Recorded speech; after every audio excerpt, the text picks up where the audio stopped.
Hello मेरी YouTube family, कैसे हो आप सब। मैं ठीक हूँ और उम्मीद करती हूँ कि आप लोग भी अच्छे होंगे। तो गाइस, मैं होली में ब्लॉग नहीं बना सकी, इसके लिए मैं आप लोगों से सॉरी बोलती हूँ। और मैं होली में क्यों नहीं ब्लॉग बना सकी और उसका कारण मैं बताती हूँ। और पहले आप लोग ये बताओ कि आप लोगों का होली कैसे मना, अच्छे से मना, खुशी से मना ना, बहुत अच्छी बात है।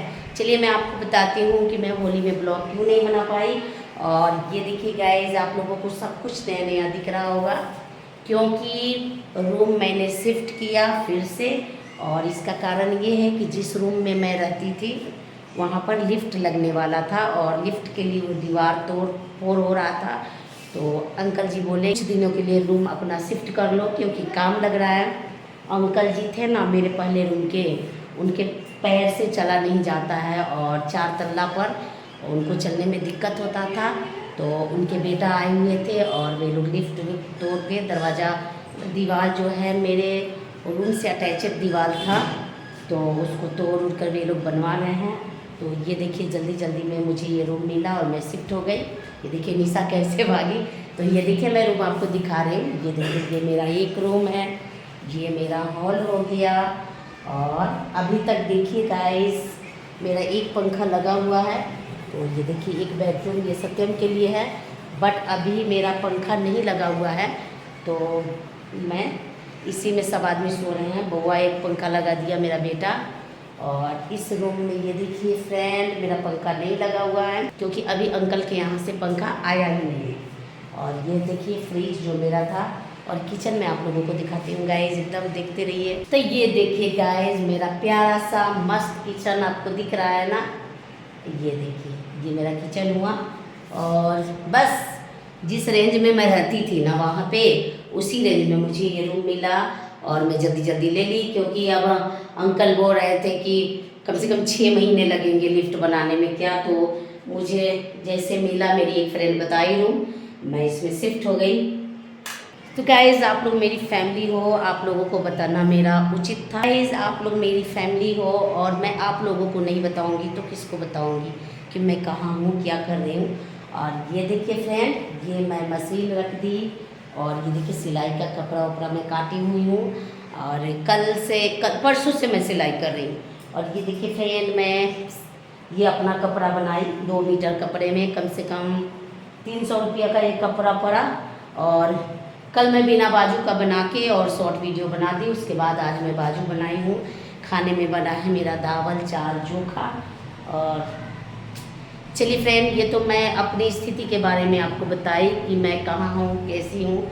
और चलिए मैं बताती हूँ कि मैं होली मेरा क्यों नहीं बना और गांव में मैं क्यों नहीं जा सकी और क्यों नहीं जाती हूँ मैं ससुराल, क्यों नहीं जाती हूँ मैं मैके। आज मैं सब आपको डिटेल में पूरी जानकारी आप लोगों को बताती हूँ। तो आप लोग ऐसे ही बने रहिए और मेरा निर्णय आप लोग कमेंट करके ज़रूर बताइएगा कि कहाँ तक मैं गलत हूँ, कहाँ तक मैं सही हूँ। ठीक है गाइस। तो गाइस जैसा कि मैं पहले भी ब्लॉग में बता चुकी हूँ कि मेरी शादी हुई थी बिना पसंद के।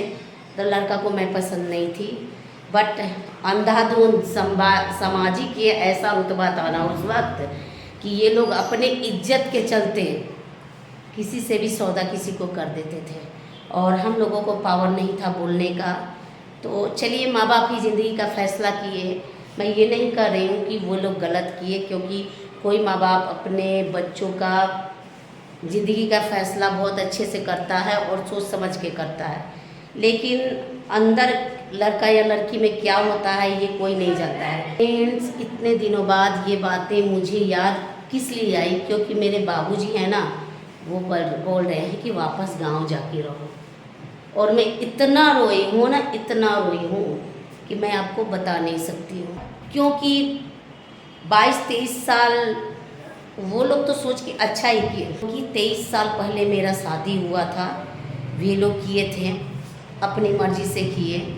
लड़का को मैं पसंद नहीं और मेरा तो पसंद का कोई ख्याल ही नहीं किया कि इसको क्या है क्या नहीं है, क्योंकि उन लोगों के नज़र में मैं बहुत ख़राब थी। आज से 23 साल पहले का ज़माना था ना फ्रेंड, सांवले लोगों को बहुत उपेक्षित किया जाता था। माँ बाप और मेरे परिवार वालों के लिए मैं बहुत बड़ा भार थी। वे लोग सोच रहे थे कि कैसे मेरा शादी हो जाए, इसको कोई पसंद नहीं करेगा ये वो। आज तो मैं आप लोगों के सामने हूँ जैसी हूँ। मैं ये नहीं कह रही हूँ कि मैं अच्छी हूँ, ये तो आप लोगों को फैसला करना पड़ेगा, क्योंकि इंसान का पहचान नेचर से होता है, शक्ल कोई मायने नहीं रखता है। तो गाइस बात आई है 23 साल के बाद मेरे बाबूजी कह रहे हैं कि जाके गाँव रहो। जब मेरे बच्चे इतने छोटे छोटे थे था 2012 में, तो मैं उस दलदल को पार करके यहाँ निकली थी। तो गाइस मैं आप लोगों को नहीं बताई, मेरा शादी गोपालगंज जिला में हुआ था। शादी हुआ, विवाह हुआ, वो तो सब लोग मतलब एकदम सा धूम मच गया था उस वक्त कि मैं लड़का को पसंद नहीं हूँ, और मेरी फीलिंग्स के बारे में कोई नहीं जाना। मेरे बाबूजी थे वो भी बोलेंगे रहो, मेरे जेठ जी सब लोग कहेंगे रहो रहो रहो, लेकिन अंदरूनी मेरे हस्बैंड और वाइफ में क्या बात है ये कोई नहीं समझ पाता था। मेरा पति मुझे डायरेक्ट बोलता था कि तुम मुझे पसंद नहीं है, तुम अपने घर चली जाओ, और मैं अपने बाबूजी के डर से उसके घर में रही। अब ये बताइए सामाजिकता के नाते या किसी भी चीज़ के नाते ये लोग तक लाठी के बल पर प्यार करवा देते। इन लोगों को था कि हाँ चलो हम शादी कराए हैं, एकदम ज़बरदस्ती से रहे ज़बरदस्ती। मैं भी रही, मेरा पति भी रहा, लेकिन पति तो मेरे साथ रहता नहीं था ना। वो जैसे मुंबई चला गया, ऋषिकेश चला गया, जहाँ उसे तो स्वतंत्रता मिल गई, लेकिन मेरा क्या हाल होता था ना, मैं समझती थी।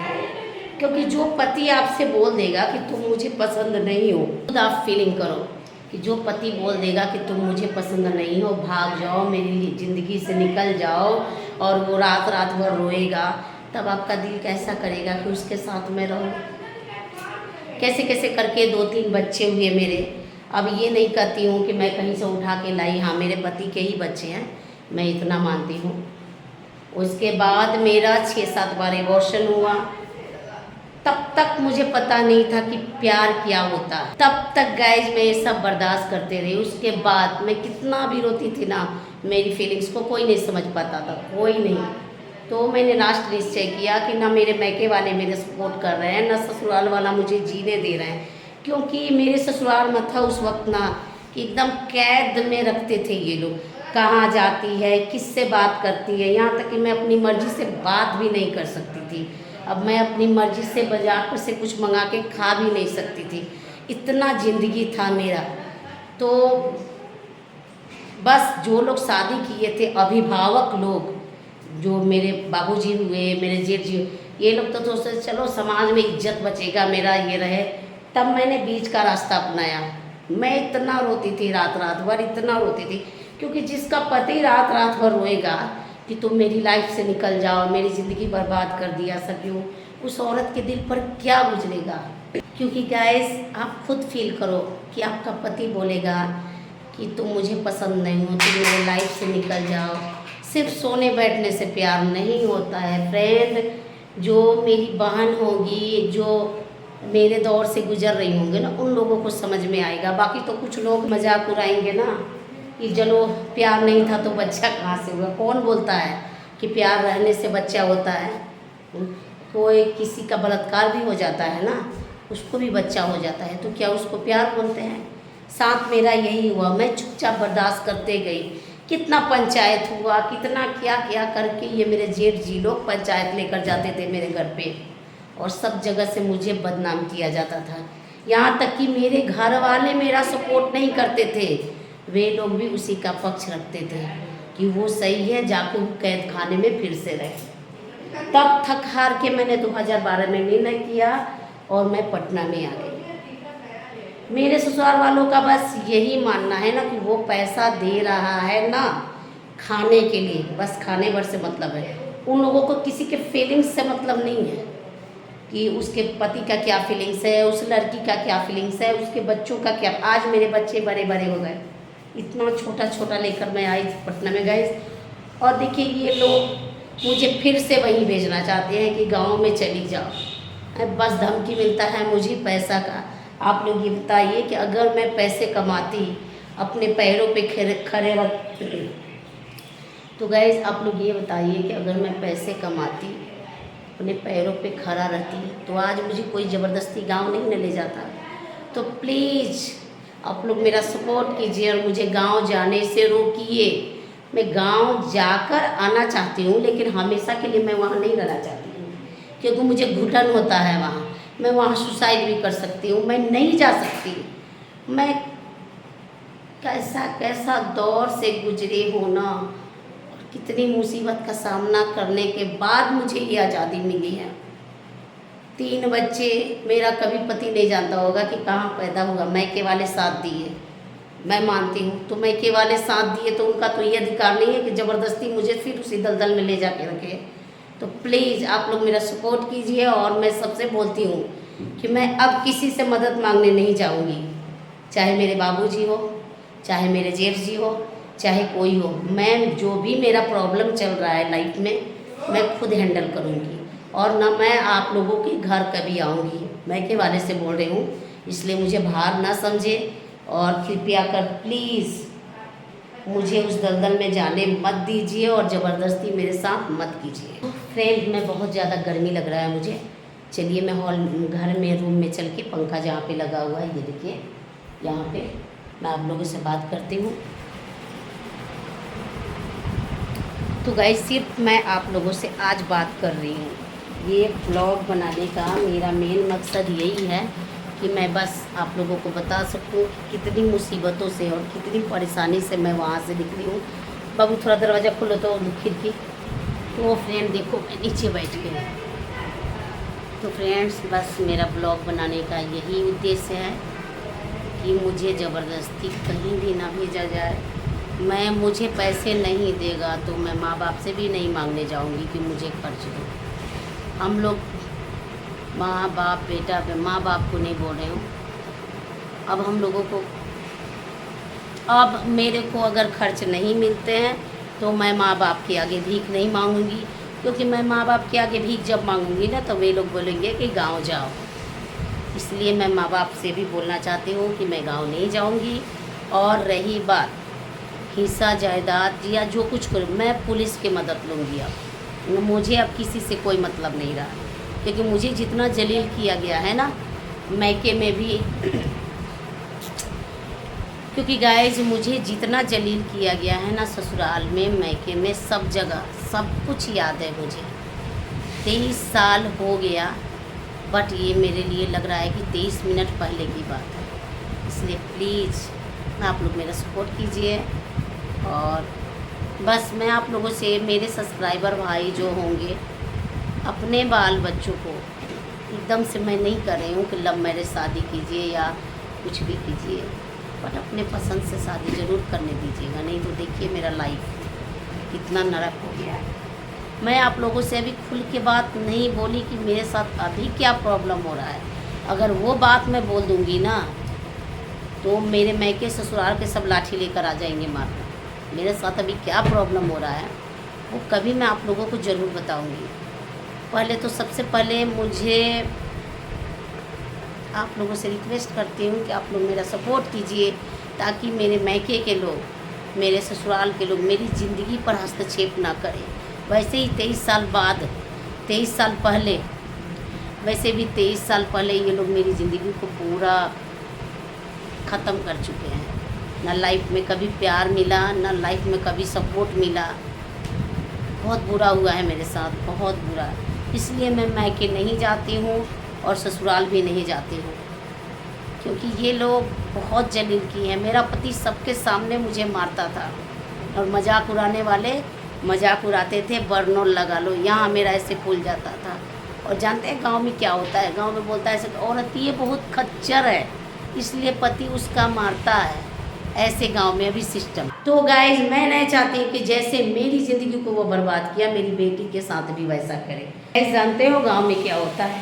गांव में जब पति मारता है ना तो औरत सब क्या बोलती है सब कि औरतिया बहुत खच्चर है, इसका पति ठीक है, मार रहा है, बहुत अट्ठास के साथ हंसेगी ससुराल के लोग मेरे।